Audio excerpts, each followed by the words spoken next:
নকৰক কিয় অমিত শ্বাহ ডাঙৰীয়াক বৰদোৱাত মানুহক জোৰছে বোলো বুলি কোৱাকো মানুহে নকয় কিন্তু তেওঁলোকৰ আঁচনি কাটিব বুলিহে মিটিঙলৈ আহিছে আৰু জুবিন গাৰ্গক ন্যায় নিদিয়ালৈকে প্ৰধানমন্ত্ৰীয়ে ন্যায় নিদিয়ালৈকে জুবিন গাৰ্গৰ যি অনুৰাগী জুবিন গাৰ্গৰ যি সমৰ্থক অসমৰ ৰাইজে বিজেপিক কেতিয়াও ক্ষমা নকৰে এই কথাষাৰ কিন্তু বিজেপিয়ে পৰিষ্কাৰভাৱে জনা উচিত কৈছো যে অমিত শ্বাহ ডাঙৰীয়াওতো সমাধিলৈ নগ'ল আজি ৰাহুল গান্ধী ডাঙৰীয়াক ভাৰতবৰ্ষৰ প্ৰধানমন্ত্ৰী বা বিজেপি দলে বহুত সমালোচনা কৰে আৰু সমালোচনা কৰক সেইটো তেওঁলোকৰ ৰাজনৈতিক দলৰ কথা কংগ্ৰেছৰ কথা বিজেপিৰ কথা মোৰ ক'বলগীয়া একো নাই কিন্তু ৰাহুল গান্ধী ডাঙৰীয়া ভাৰতবৰ্ষৰ এটা বিৰোধী দলৰ দলপতি কিন্তু ৰাহুল গান্ধী ডাঙৰীয়াই সম্পূৰ্ণ ব্যক্তিগত মানে ভ্ৰমণ লৈ জুবিন গাৰ্গৰ সমাধিস্থলী জ্বলোৱা ঘৰলৈ সমাধিস্থলীলৈ যোৱা ঘৰত গৈ খবৰ কৰা অসমীয়া ৰাইজৰ কাৰণে কিন্তু সম্পূৰ্ণৰূপে প্ৰশংসাৰ পাত্ৰ সুখী আৰু কিমান দুখী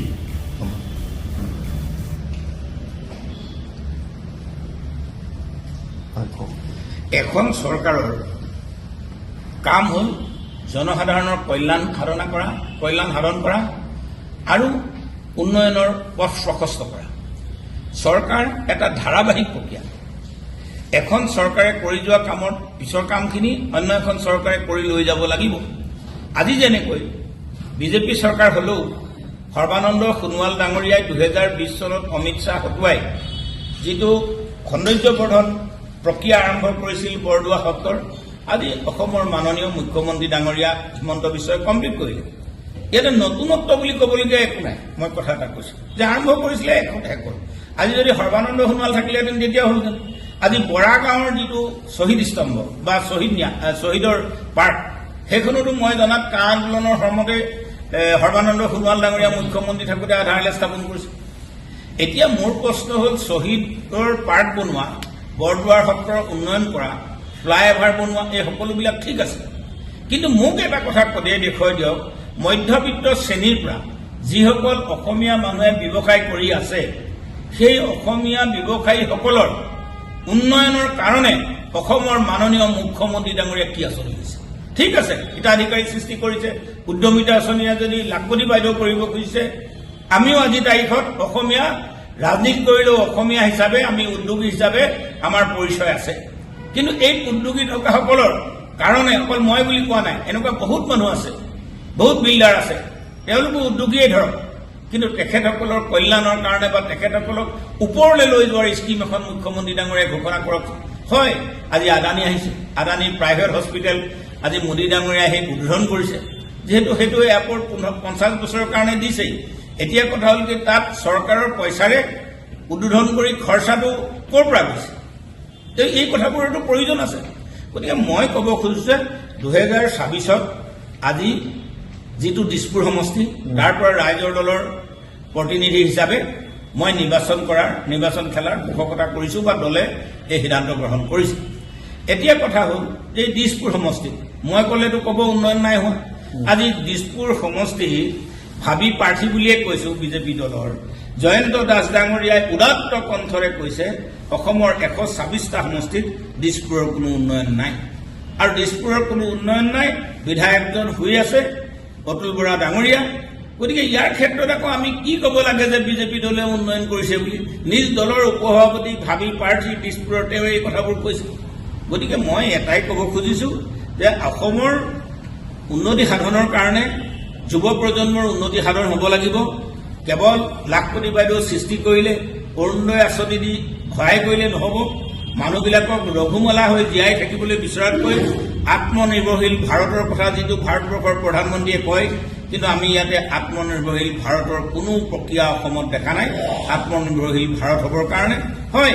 যে আজি 5000 আসন থকা গৃহ প্ৰেক্ষাগৃহ হৈছে ফ্লাইঅভাৰ হৈছে ব্ৰহ্মপুত্ৰৰ ওপৰত দলং হৈছে চব হৈছে কিন্তু এই যে আজি 111 কোটি টকীয়া 291 কোটি টকা এই গোটেইবোৰ কেন্দ্ৰ চৰকাৰৰ পৰা আহিছে অসম চৰকাৰৰ নহয় কেন্দ্ৰ চৰকাৰৰ পৰা আহিছে এইবিলাক সেয়েহে মই ক'ব খুজিছোঁ উন্নয়নৰ প্ৰক্ৰিয়াটো এটা এইটো গতিধাৰা এই গতিধাৰা অব্যাহত ৰাখিবই লাগিব এখন চৰকাৰে কিন্তু তাৰ মাজতে কওঁ ভাৰতবৰ্ষৰ মাননীয় প্ৰধানমন্ত্ৰী ডাঙৰীয়া আহিছিলে জুবিন গাৰ্গৰ সন্দৰ্ভত একোকৈ নগ'ল অসমৰ মানুহৰ আবেগৰ লগত গামোচা ল'লে গামোচা শেষ হৈ নাযায় আৰু আপুনি মন কৰিব কালি এটা ডাঙৰ কথা, বিজেপি দলে যিমানে যি নকৰক কিয় অমিত শ্বাহ ডাঙৰীয়াত বৰদোৱাত মানুহক জোৰছে বোলো বুলি কোৱাটো মানুহে নকয়, কিন্তু তেওঁলোকৰ আঁচনি কাটিব বুলিহে মিটিঙলৈ আহিছে। আৰু জুবিন গাৰ্গক ন্যায় নিদিয়ালৈকে, প্ৰধানমন্ত্ৰীয়ে ন্যায় নিদিয়ালৈকে জুবিন গাৰ্গৰ যি অনুৰাগী, জুবিন গাৰ্গৰ যি সমৰ্থক, অসমৰ ৰাইজে বিজেপিক কেতিয়াও ক্ষমা নকৰে। এই কথাষাৰ কিন্তু বিজেপিয়ে পৰিষ্কাৰভাৱে জনা উচিত। ক'ৰবাত অমিত শ্বাহৰ ভাষণটো চাই আছিলো বৰদোৱাত দিনটোতে, মই কিন্তু জুবিন গাৰ্গৰ নাম সেই সময়ত লোৱা দেখা নাই। প্ৰধানমন্ত্ৰীটো নিশ্চিতভাৱে লগা নাই। কালি কিন্তু কোনোবা এখন বাতৰি কাকতত পালো যে জুবিন গাৰ্গ আৰু ভূপেন হাজৰিকাৰ নাম লোৱা বুলি, গতিকে মই সেইকাৰণে নাম নোলোৱা কথাটো বৰ স্পষ্ট নহলো। কিন্তু তথাপিও মই আপোনাক কৈছো যে অমিত শ্বাহ ডাঙৰীয়াওতো সমাধিলৈ নগ'ল। আজি ৰাহুল গান্ধী ডাঙৰীয়াক ভাৰতবৰ্ষৰ প্ৰধানমন্ত্ৰী বা বিজেপি দলে বহুত সমালোচনা কৰে, আৰু সমালোচনা কৰক, সেইটো তেওঁলোকৰ ৰাজনৈতিক দলৰ কথা, কংগ্ৰেছৰ কথা, বিজেপিৰ কথা, মোৰ ক'বলগীয়া একো নাই। কিন্তু ৰাহুল গান্ধী ডাঙৰীয়া ভাৰতবৰ্ষৰ এটা বিৰোধী দলৰ দলপতি, কিন্তু ৰাহুল গান্ধী ডাঙৰীয়াই সম্পূৰ্ণ ব্যক্তিগত মানে ভ্ৰমণ লৈ জুবিন গাৰ্গৰ সমাধিস্থলী জ্বলোৱা, ঘৰলৈ সমাধিস্থলীলৈ যোৱা, ঘৰত গৈ খবৰ কৰা অসমীয়া ৰাইজৰ কাৰণে কিন্তু সম্পূৰ্ণৰূপে প্ৰশংসাৰ পাত্ৰ। লগত আপুনি নুসুধিলেও মই এটা কথা কৈ দিছো যে ত্ৰিপুৰাৰ যিটো ঘটনা, অৰ্থাৎ এঞ্জেল চাকমাক দেৰাদুনত যি হত্যা কৰা হ'ল, অসমৰ মানুহক, নৰ্থ ইষ্টৰ মানুহক উপলুঙা কৰি যি হত্যা কৰা হ'ল, সেই ক্ষেত্ৰতো কিন্তু অমিত শ্বাহ ভাৰতবৰ্ষৰ গৃহমন্ত্ৰী হিচাপে কোনো মাত মতা আমি দেখা নাপালো। চাইনিজ বুলি সমালোচনা কৰা, আৰু আটাইতকৈ ডাঙৰ কথা মনত ৰাখিব যে আটাইতকৈ ডাঙৰ কথা এইটো যে হিমন্ত বিশ্ব শৰ্মা চৰকাৰৰ দিনত অসমীয়া মানুহৰ অৱস্থা, অনা অসমীয়া মানুহে অসমীয়া মানুহক গ্ৰাস কৰিবলৈ দিয়া প্ৰক্ৰিয়াটো বহুত বেছি হৈছে। কালি প্ৰতিধানযোগ্য, মই প্ৰাক্তন আলফা নেতা অনুপ চতিয়াৰ ক'ৰবাত এটা দেখিলো যে আমি বহিৰাগত